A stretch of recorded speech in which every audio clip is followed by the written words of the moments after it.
El Camino People, the podcast, episode 1.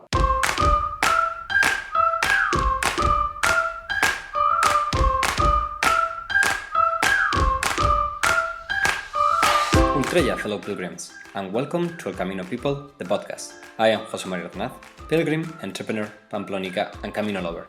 From today on, we will share Camino news and stories from pilgrims all over the world. Pilgrims just like you, because Camino stories need to be told. Wanna walk with us?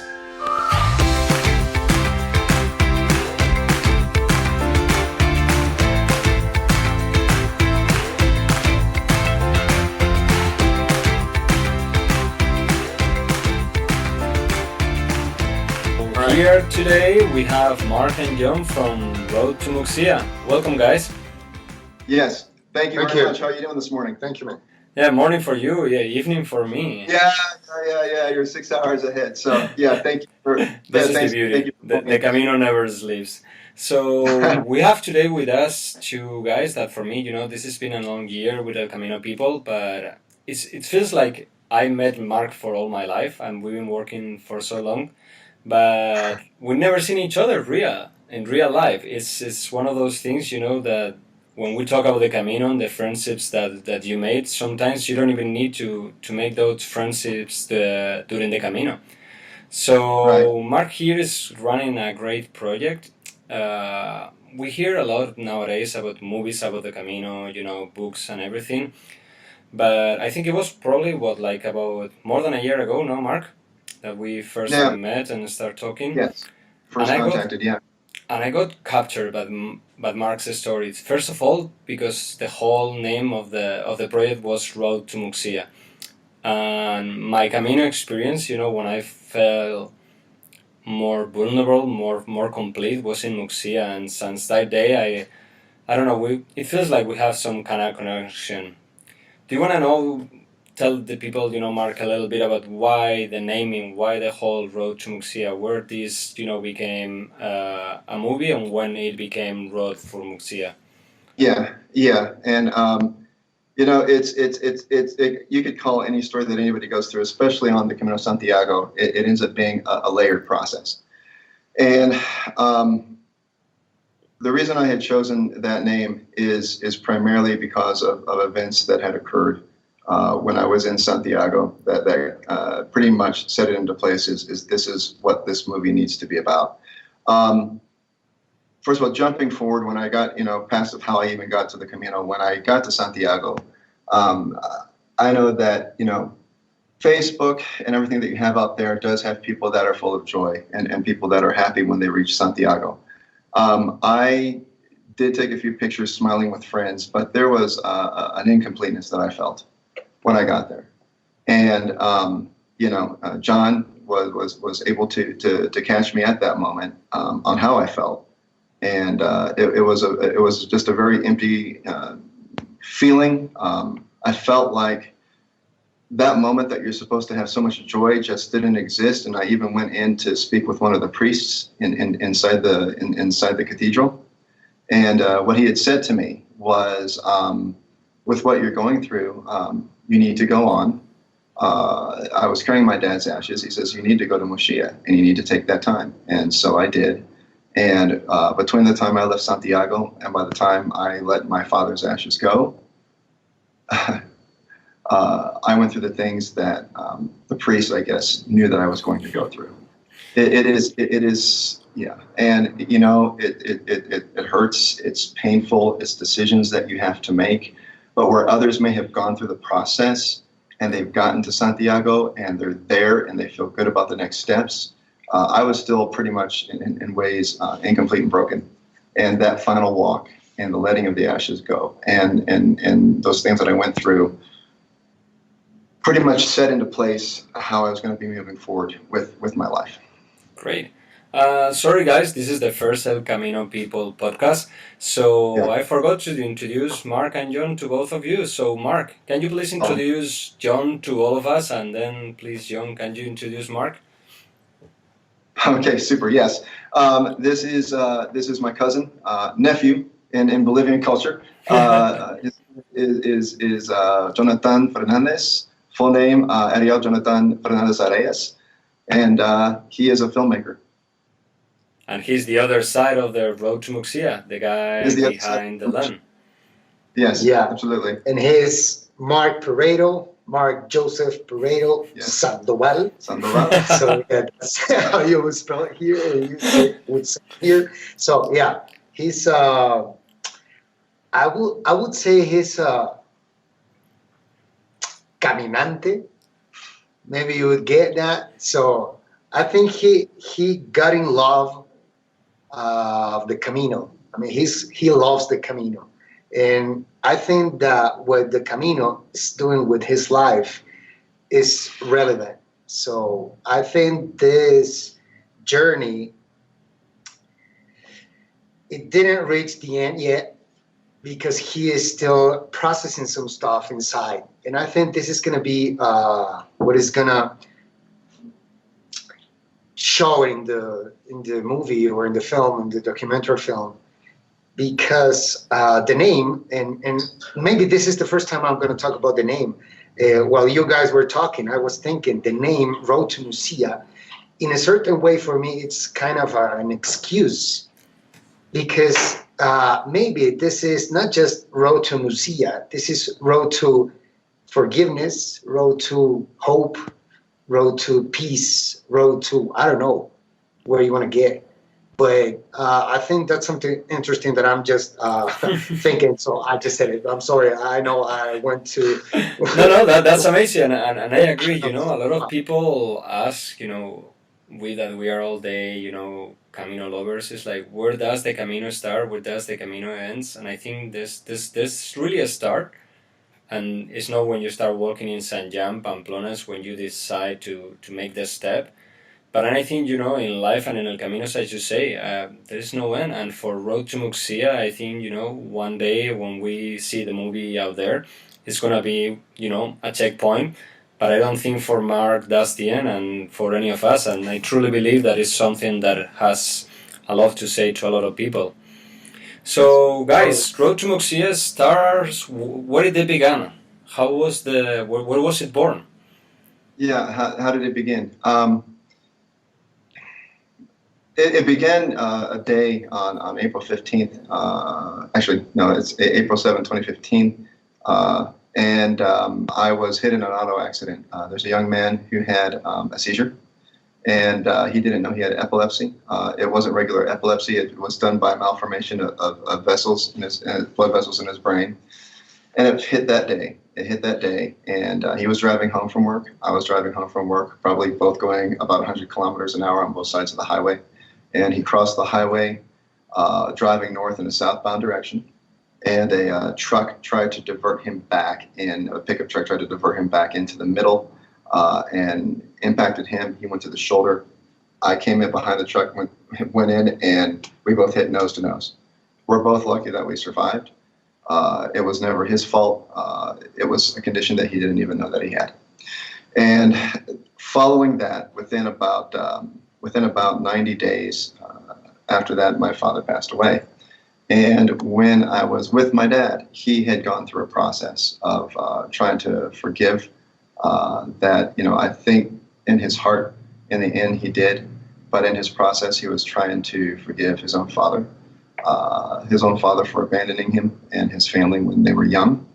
And, you know, I think the thing that hit me the most was he had a manifestation of my grandmother and then of my grandfather.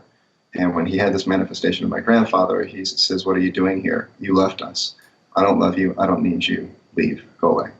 And that was very hard because we had the priest come in and give the last rites, and you try to do everything for somebody. And he and I planned on doing the Camino after I had healed from the accident, but that ended when, you know, he knew he had cancer.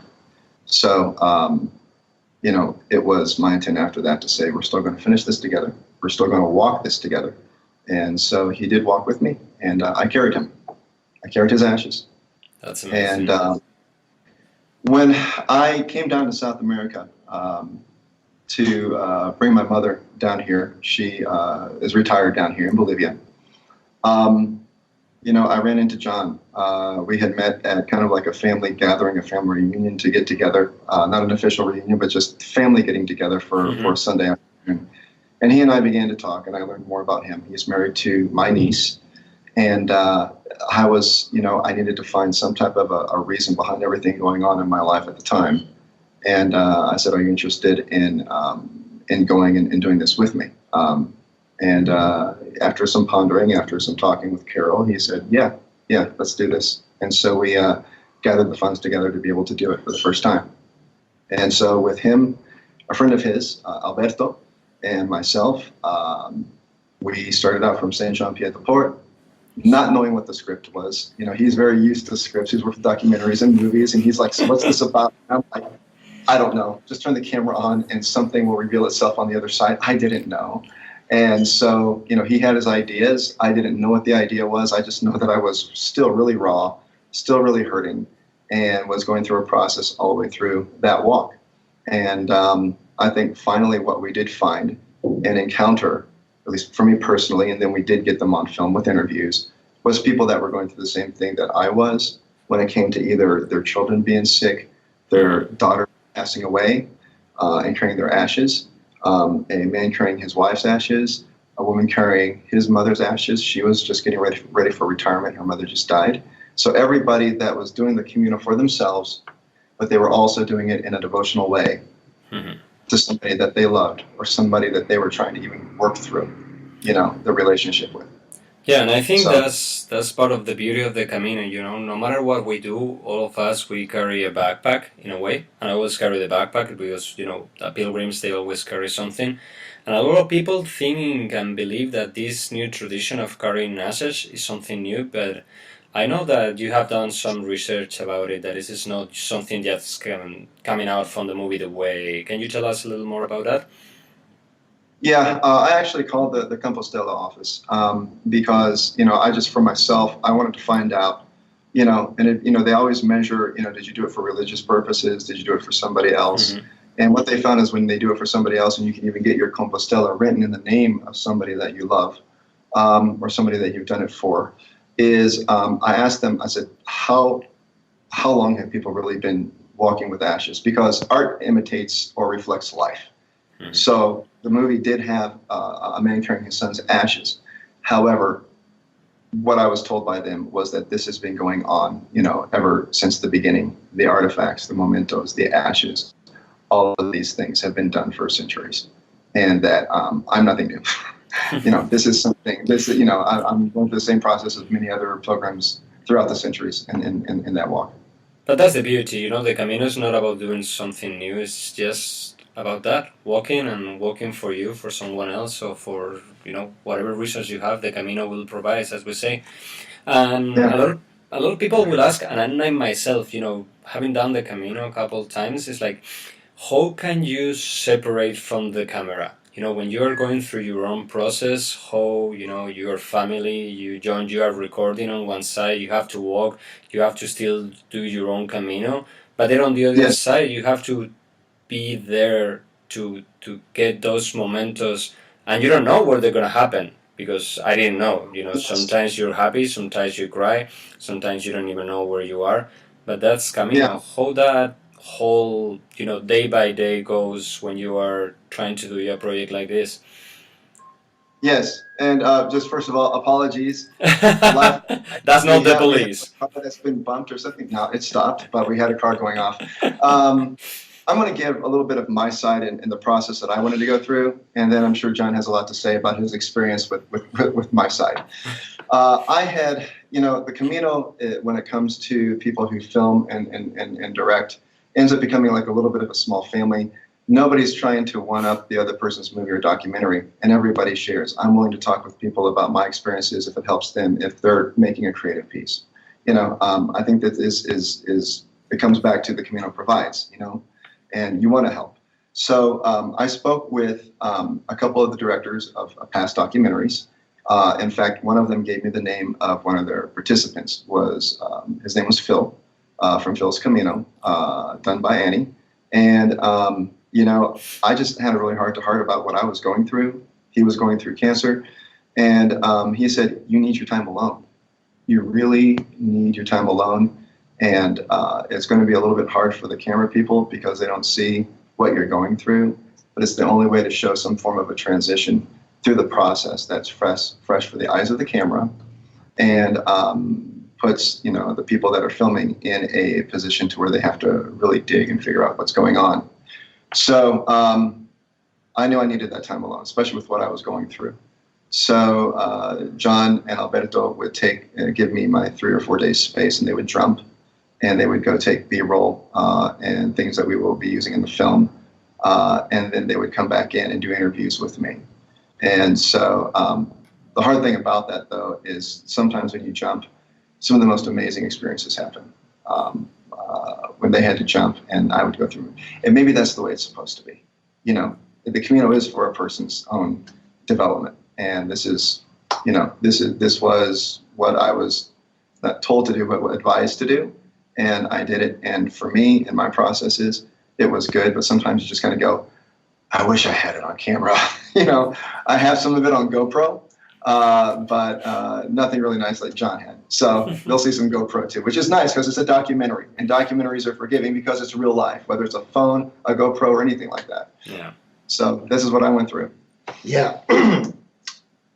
First of all, when you go there as a filmmaker, you want to get the best scenes, the best footage possible, the best shots.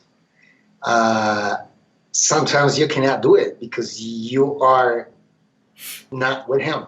In this case, it was I had an idea, and I told her, "Look, we're going to record this at the beginning, and then we're going to go in this process, and we're going to start recording this other kind of shots, and you're going to." So I had something clear in my mind, talking about footage. Let's say maybe it was not that clear about story, but you said something before.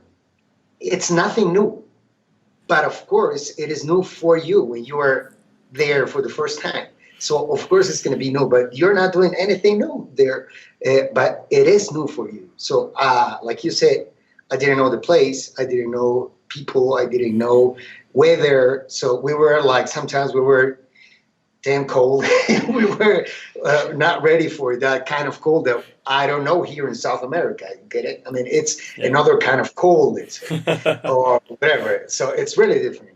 And when you are ready to record something, but you don't have in this case, the main character that is him, because we were telling his story, and you don't have him around because he needs these moments to heal, to forgive, or think, or leave another stuff there. It's really hard. Sometimes I was really concerned about this because I told him once we got in a fight because, hey man, he starts with, oh, you were not there. But of course I was not there. You were alone. So what am I going to do? I want to do this or I want to do this, and you are not around. But after this small fights, little fights, it was something like, it was okay because I realized he needed that. So after that, he was gonna tell us, I don't know, with an interview or something. He was gonna let us know what he was going through. So that's really interesting. And of course, the process, it was really, I wouldn't say kind of funny, but since you are there doing your job, like you said, I had to record, or somebody had to record in a certain moment. I said, no, I'm going to record this because this is something, it is in my mind, so I have to do it by my own. But you still have to walk, and you have to struggle with your body, with your, I don't know, blisters and whatever. I mean, you have to live or suffer what everybody else is suffering there or living there, so you cannot be apart. So you share with people. We made good friends with this group. He was walking, so until now we're still talking or chatting in the WhatsApp or Facebook or whatever. It's really interesting. You have an idea when you think about going there, but when you are there, of course, it's different. And this is something is gonna be shown in the film. So I think this is real. That's what he was talking before. I feel this is real and it's authentic, and it's really interesting to tell everybody. That's really cool because now that you're mentioning, there is three Muxia's movies, let's say. One, the one that Mark did by himself in his alone time, the one that we all will see hopefully soon. One, the one that you leave behind the lens, but I guess that there should be another movie, the one made about the guy behind the lens, because at the end, you also live a Camino that is probably so different than anyone else. I'm like, you were talking about highs, lows.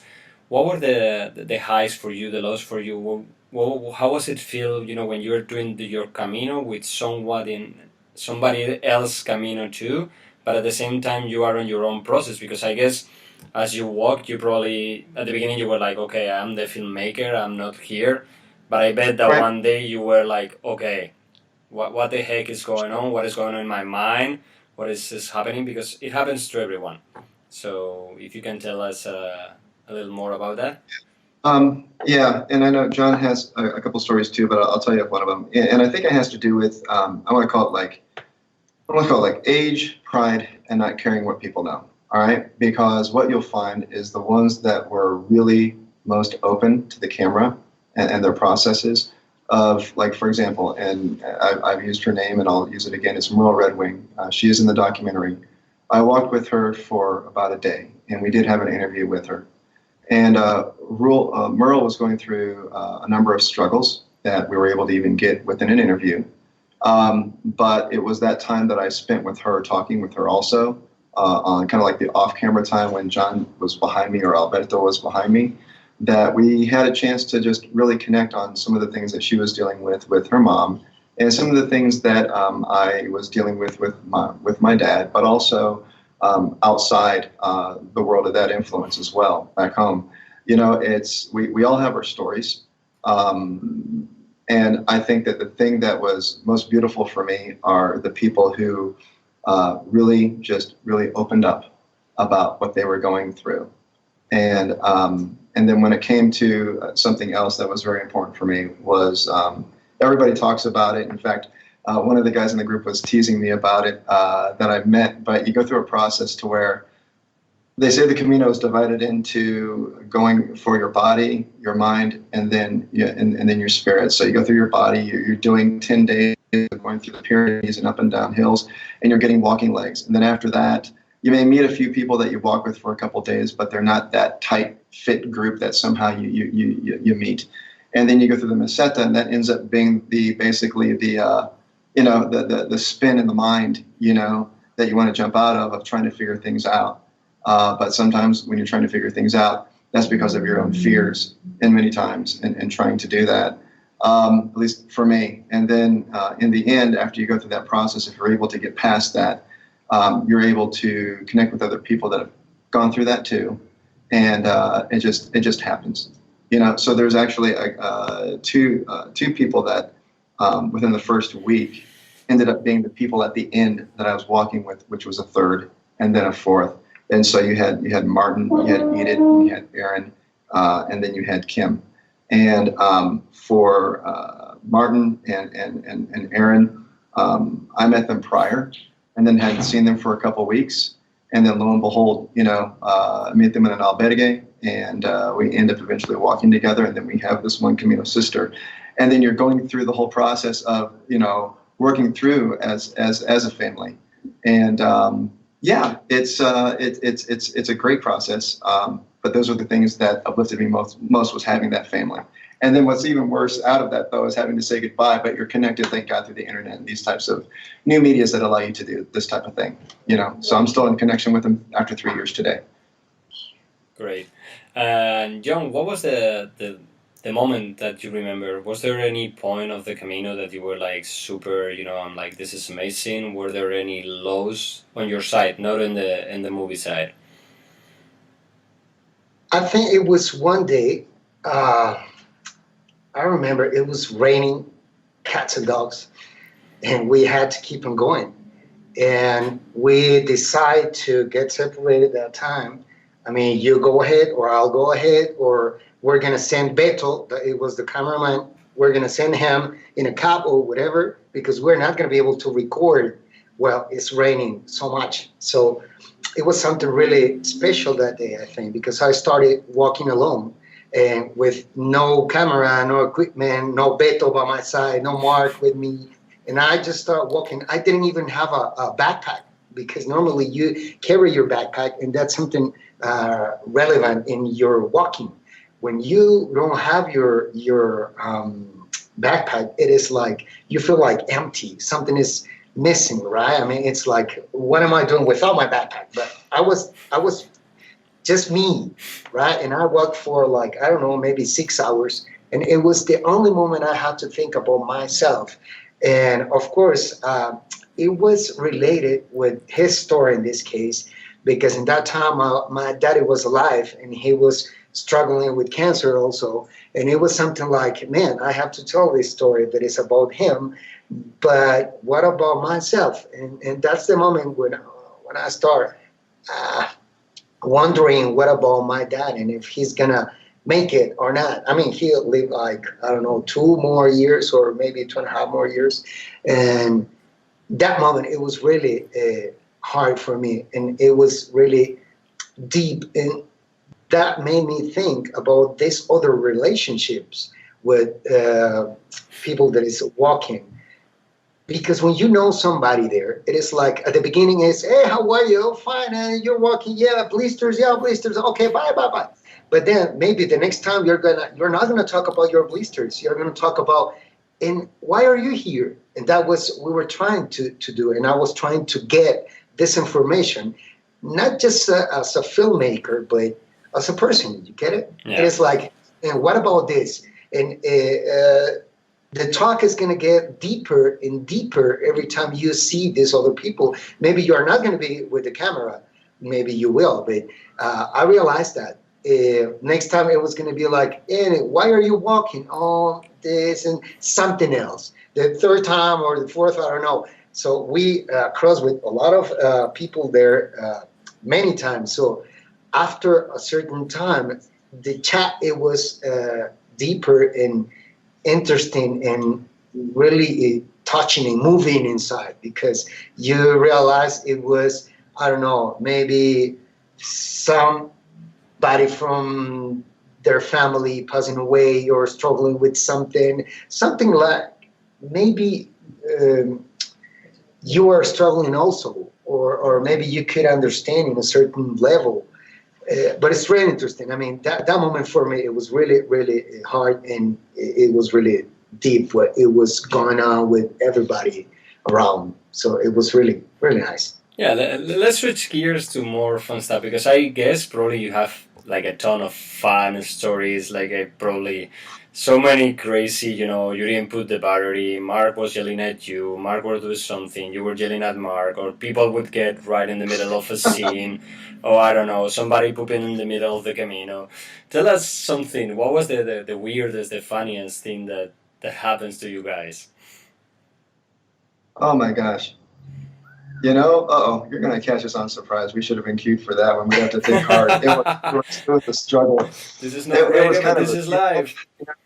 I think that if you were to take a look at the whole dynamics of this trip, it was a little interesting, because we had one of our cameramen, Beto. He had this addiction to what was it? Was it Cass? What was it, that the drink that they have over there? Oh, like every time, orange soda that you have there, Gus. And so every time that he would walk in, he's like going, I got to get some of these. Or he goes, ham. He's like, come on, all the time. I'm like, come on. Look, there's come on. I'm like, we got to keep going. He's like, no, let's stop. Please, please, come on, por favor. We're like, no, better. We got to keep going. To him, it's like part of it, he did a lot of hard work, and he carried a lot of gear. But I think the Camino Santiago was probably a gastronomical event for him all the way through. He just really enjoyed himself all the way through. We made sure he was taking care of as best as we could. But man, it's like, come on, dude, we got to keep going here. We got a schedule. Hey, remember, we're in Spain. We eat every hour. There is 7 meals, and so that's Camino. So tell us a Well, little more, or now, where are you guys? Which point is the Road to Muxia film? What is going on next? What are we gonna see soon? What you're going to see soon, and what's going to be going on, which is really exciting, is we've gotten a bulk of the filming completed, but there is still some filming that needs to be done. And so we also need to go into post editing because it's our goal and it's a goal to be able to deliver this, at least in streaming, in late November or at least early December before Christmas begins. So late November is our goal. And we're going to be going into a Kickstarter campaign, and it's going to be for 83,500, and that 83,500 is going to be covering getting a solid editor, that can move a lot quicker and get things done than we could because we're so involved in it. Sometimes you need to get somebody from the outside with fresh eyes that can help in the process. Then there's colorization, sound, everything that's everything that's involved with post production to be able to deliver a film. The 83.5 also goes into travel. We're going to be doing some interviews here in Bolivia with some family members as well that add to a component of what this walk was. And what one of the things that the documentary covers is what is called, different people talk about generational traumas, generational experiences and wounds. And one of the people involved in this documentary that gives commentary is a gentleman by the name of Father Philip Scott. He is the founder of Family of Jesus out of Peru. And he is somebody that I've known for around 20 years. And, it has been through some of the talks that I've had with him that I'm saying, we need to bring this to the public too, because obviously people are there in the communal walking, and what you're dealing with is you're dealing with people that may be suffering from things that happened in the past, or things that have happened to them through the interactions in their lives. But all these interactions stem back to how you react to things and how you deal with things and how you process things. And part of that is some of that history that you have within you. I have learned that it's not all of it, but it is part of it. And some of that history his commentary allows that to be brought to light, because I want this movie to be able not only to just show the Camino again, show how beautiful it is for people who walk it, but that this really, goes deep enough to make people think. So we have a bunch of people giving their opinions of people walking. We have a priest talking about how, since it is a road after the generations and years has been established by the church as a way of pilgrimage and progress for yourself internally. All these different aspects that are opinions within the Camino help bring things together to create an ending that I think will be very relevant as far as what this movie is supposed to deliver, which is how you work through loss, death, suffering, changes in your lives, and how that actually can be trajected towards hope, love, and forgiveness, which we all work through. And that is, it's not a Catholic film. It is not a religious film. It is a spiritual journey. And it's mine. And then you see the experiences of people being interviewed that are others that may not have a Catholic affiliation, but have their own spiritual journeys that they're going through too. Mm-hmm. And I agree. A lot of people say, "What is the Camino a religious thing? Is the Camino a sport?" And I truly believe that if you do the whole Camino, no matter what you think at the beginning, at the end, it becomes much more than just walk. There's no way you can walk with yourself for 30 days. Call it religious, call it spiritual, but if you walk all the way from San Jean de Piedmont or any way far to Santiago to Muxia, you're going to be doing much more than just walk. So anyway, guys, right. Thank you so much. Right. Thank you. Thank you. So anyway, we are going to be launching, and we're excited about it. And we can't wait for everybody to go to our page. And thank you so much. I appreciate it. Tell us the page. Where do we want to go? Where we can see? It is kickstarter.com/Mark Joseph /road-to-Muxia.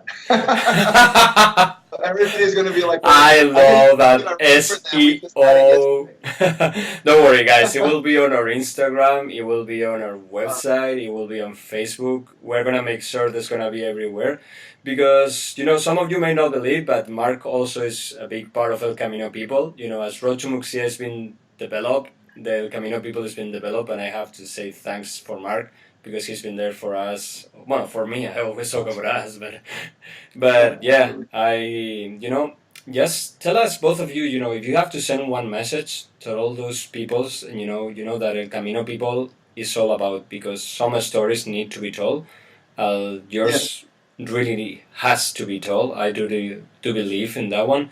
But yes, what would you tell to that people that is just there, at their houses, listening to us and waiting to do that step forward? Some people think that Camino is religious. Some people, they think that is dangerous. Some people, they need that kick, no? So as we were talking about the kickstart, what will be the kickstart that you will send, anyone over the world just to go ahead and try? Yes. I think from my own personal experiences is that when you do go, make sure, and first and foremost, that you're going for yourself, and that you're going there to go and work through your own processes. And at the same time, know that when you go through this process, that the Camino is designed, especially the Camino Francés, is designed for people anywhere from, I actually met a young woman at the age of 17 walking it. And then there was a gentleman that I met who was 85 years old. That there is help and there's a support system, that you are there to walk, you can go through your process, but there's always somebody there to help if something if a mishap happens or you have to stop going on. It's a beautiful, safe place to go and go through your processes. Yeah. Absolutely. And if you are going looking for something, you don't know what's that something you're looking for, you just go. But go waiting for nothing. So what you're going to get is so much, and it's so big that, of course, you're going to see a change in yourself, and not just in your mind or in your body, because you're going to struggle a lot. So have that in mind. Be prepared. But yeah, go. Go expecting nothing, because you're going to get a lot from the Camino for yourself. So. Yeah. In another interview, he had said, and it's so poignant, is that you think you may be going for one thing, but what is revealed on the other side ends up being something completely different. And I think that is the one special thing about this film that people have to wait for to understand. Thank you, Mark. Thank you, John. And I created this project because I think that every time we listen to someone else's story about the Camino, every time we see a picture, and that's what I truly believe, the Camino is not about where you go, where you stay, what you eat. It's about the people that you met, the stories that they tell, and how that stories help you. Because as I was talking with you today, I went through my own Camino, and now I'm again walking my Camino, and I think that's the beauty. And what we start the interview with, you will never stop walking your Camino, because there's always something will come out. So best of luck for you both. I hope that we cross paths again, and thank you so much, and thank you for being the number one on El Camino, the podcast. You guys are the first, and hopefully we'll see each other one day. As they say, Ultraya. Yeah. Thank you very much. Gracias. Thank you so much. Bye-bye. Bye. Bye.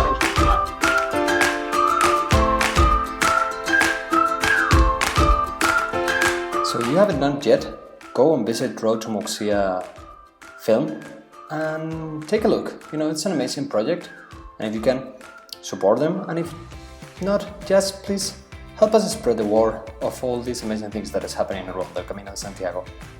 Thank you for listening to El Camino People, the podcast. We'll see you again in 15 days. Bye bye, Ultraya.